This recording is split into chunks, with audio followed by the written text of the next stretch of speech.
चलिए स्टूडेंट्स कुछ और क्वेश्चंस देखते हैं प्रोबेबिलिटी में। A problem in statistics is given to 3 students A, B and C. Their chances of solving it are 1/3, 1/5 and 1/6 respectively.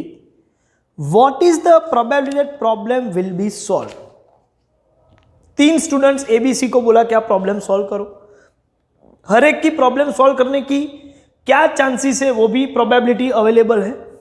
अब बोला है कि what is the probability problem is solve, problem solve होना चाहिए, मतलब वो पिछले वीडियो में देखा था कि टारगेट हिट होना चाहिए, फिर फर्स्ट पर्सन हिट करे या सेकेंड पर्सन। यहां फर्स्ट पर्सन मतलब स्टूडेंट ए, स्टूडेंट बी या स्टूडेंट सी कोई भी सॉल्व करे, प्रॉब्लम सॉल्व होना चाहिए। मतलब यहां पर आप जो प्रॉब्लम सॉल्व कर रहे हो 3 स्टूडेंट्स उसको इवेंट में कन्वर्ट कर दो। तो मैं क्या लिखूंगा, late event A solves the problem, event B solves the problem and event C solves the problem। Okay चलिए अब प्रोबेबिलिटी ऑफ A क्या है, तो A सॉल्व करे उसकी प्रोबेबिलिटी 1/3, B सॉल्व करे उसकी probability 1/5 and P of C जो है वो 1/6 है।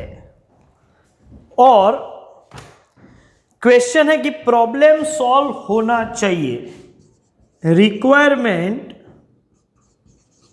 Probability that the problem is solve.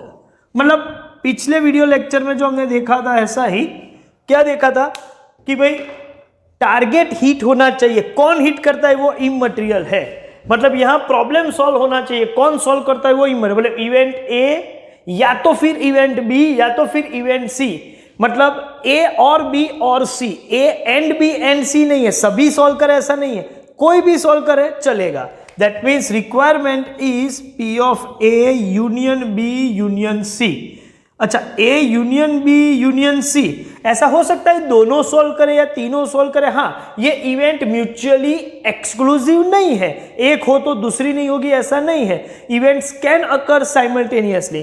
तो इसका मतलब ये हुआ कि P of A plus P of B plus P of C, याद करो वो लंबा वाला formula, minus P of A intersection B minus P of B intersection C minus P of C intersection A plus P of A intersection B intersection C. Okay, अब P of A क्या है, आप बोलोगे sir 1/3, P of B 1/5, P of C 1/6, A intersection B, लेकिन A solve करे B solve करे ये event independent है, एक का इवेंट का अकरेंस और नॉन अकरेंस ए सॉल्व करे या ना करे इसका कोई भी इंपैक्ट बी के सॉल्व करने या न करने पर नहीं है और सी के भी सॉल्व करने या ना करने पर नहीं है। तो इवेंट्स आर इंडिपेंडेंट, और इंडिपेंडेंट है तो इंटरसेक्शन के लिए मैं मल्टीप्लीकेशन लिख सकता हूं, मतलब ये हो जाएगा 1/3 into 1/5 minus B intersection C, मतलब 1/5 into 1/6, 1/5 into 1/6, C intersection A 1/3 and 1/6, तो 1/6 into 1/3 plus A intersection B intersection C, मतलब 1/3 इंटू 1/5 इंटू 1/6, ये तीनों का मल्टीप्लीकेशन। चलिए इसको मैं थोड़ा प्रॉपर प्रेजेंट कर दूं। अब ये हो जाएगा 1/3 plus 1/5 plus 1/6 minus 1/15 minus 1/30 minus 1/18 plus 1/90। चलिए मैं इसको यहां पर आगे ले रहा हूं कैलकुलेशन को। ये सभी में मैं बोलूं तो एलसीएम ले सकते हैं 90 का। चलिए देखते हैं, 90 एलसीएम लेंगे तो ये 1/3 है, तो 3 इंटू 30, 31 जा, तो यहां पर मैं लिखूंगा 30 प्लस 18 इंटू 5 तो ये हो जाएगा 18 प्लस 6 इंटू 15 तो ये हो जाएगा 15 माइनस 15 6 जा तो -6, 33 जा -3, 18 5 जा -5 प्लस 91 जा तो 1। अब चलिए इसका फाइनल आंसर निकालना हो तो 30 प्लस 18 प्लस 15 -6 -3 -5 प्लस 1, ये सब मिला है तो कितना हो रहा है, मैं बोलूं तो 50/90 होगा। यस, ये हो रहा है 50/90। So final answer 5/9। तो बहुत ही सिंपल टास्क है, लेकिन ये लंबा वाला फॉर्मूला अप्लाई करना पड़ेगा। एक और चीज यहां पर मैं बताऊं, ठीक है ये लंबा वाला फॉर्मूला अप्लाई करना पड़े तो हम करेंगे, लेकिन हमारे पास एक ऐसी ट्रिक है जो इसकी जरूरत ही नहीं पड़ेगी, जिसको मैं बोलता हूं ऑल्टरनेटिव टेक्निक।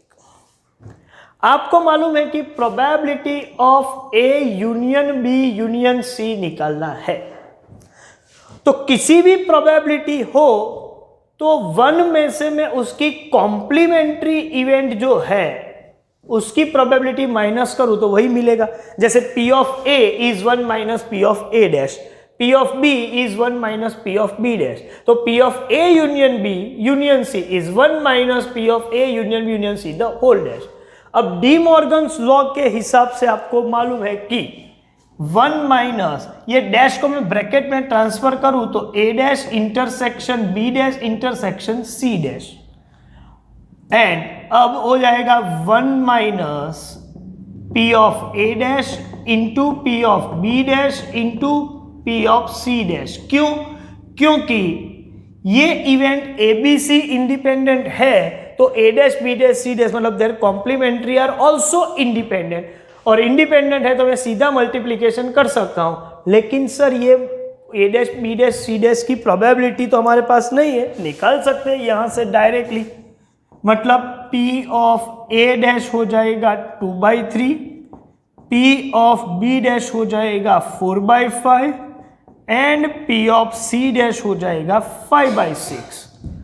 तो वही यहां पर लिख देते हैं 1 माइनस 2/3 इंटू 4/5 इंटू 5/6, ये 5 कैंसल, ये 2 इंटू 3, तो 1 माइनस 4/9, तो फाइनल आंसर 5/9, जिसके साथ आप मैच कर सकते हो। तो आप ये लंबी वाली फॉर्मूला का यूज ना करो और सिर्फ इससे काम करना हो तो भी कर सकते हो, ज्यादा हैंडी है तो हम इसी से जाएंगे, लेकिन एक लिमिटेशन है कि इसका यूज हम तभी कर सकते हैं जब A B C ये इंडिपेंडेंट इवेंट हो। इंडिपेंडेंट ना हो तो हमें यही फॉर्मूला का यूज करना पड़ेगा। तो आप पूछोगे सर इंडिपेंडेंट ना और ये फॉर्मूला का यूज करें, लेकिन यहाँ A intersection B B intersection C में तो मल्टीप्लाई वही ग्राउंड पर तो करते इंडिपेंडेंट है, बराबर है। लेकिन इंडिपेंडेंट ना हो तो आपको ये सभी फिगर के रिजल्ट भी देंगे, सिर्फ P of A P of B P of C नहीं देंगे। A intersection B B intersection C C intersection A और A intersection B intersection C सभी की प्रोबेबिलिटी भी देंगे, और फिर बोलेंगे कि A union B union C निकालो। उस वक्त आपको वो रिजल्ट जो है उन्हीं का यूज करना है, और यही फॉर्मूला तो पता होनी चाहिए, लेकिन हमारे पास जब सॉल्व करने हैं और इंडिपेंडेंट इवेंट है तो ये सेकेंड ऑप्शन भी अवेलेबल है, मैं ये कहना चाहता हूं। अब सपोज मैं क्वेश्चन को थोड़ा मॉडिफाई करूं, और इसका एडवांटेज ये है सेकेंड मेथड का कि आप 3 इवेंट तक नहीं, 4 5 जितनी भी इवेंट है वहां तक आप जा सकते हो, क्योंकि यहां हमारे पास लिमिटेशन है कि 3 से ज्यादा की तो हमें फॉर्मूला ही नहीं मालूम।